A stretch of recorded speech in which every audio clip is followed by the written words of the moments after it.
Welcome social media family. आज आपण गुफूस गावात आलोय. फरसाना प्रसिद्ध आहे बरं का. अस्सल सातारा चवीचा फरसाना म्हणलं का फक्त येतं साई नमकीन म्हणून. आपल्या माग ह्यांची एक टीम उभा राहिली ही रोज 4-5 भागात जात असते यांच्या गाड्या घेऊन सुना. आणि मेन हा व्हिडिओ व्यावसायिक लोकांसाठी, तुमचं जर चहाचं दुकान असेल, परत किराणा मालाचं दुकान असेल आणि हॉटेल असेल, तर तिथं तुम्ही एकदम प्युअर चांगल्या क्वालिटीचा माल विकू शकता. जबरदस्त. मी इथे येऊन फॅक्टरी पूर्णपणे फॅक्टरीची टूर घेतली आणि पाहिलं एकदम स्वच्छ टाप टिपीट चांगलं काम केलेलं बरं का. डायरेक्ट फॅक्टरीतनं व्हिडिओ करतोय. बाकीचं आता ही नावं सांगतील काय काय भावानं सांगा बरं. केशर बडांग, राईट. तुमच्याकडं लसूण फरसाणा, हा लसूण फरसाणा, हा शेव चिवडा, हा नवरत्न फरसाणा, भाजी शेव, पैसे फरसाना बटाटा वेफर्स. मी सर बघितला पुढे शेअर करा. आणि तुम्हाला जर होलसेल मध्ये माल पाहिजे असेल तर खाली नंबर दिलाय त्याच्यावरती कॉल करा.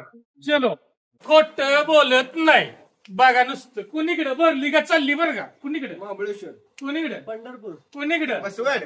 कसं आहे. अजून व्हिडिओ बघताय आपल्या ग्राहक मित्रांना स्वच्छ ताजं क्वालिटीबाज चवदार पदार्थ देण्यासाठी खाली दिलेल्या नंबरवरती संपर्क करा. साई नमकीन फरसाना म्हणजे अस्सल सातारी चव.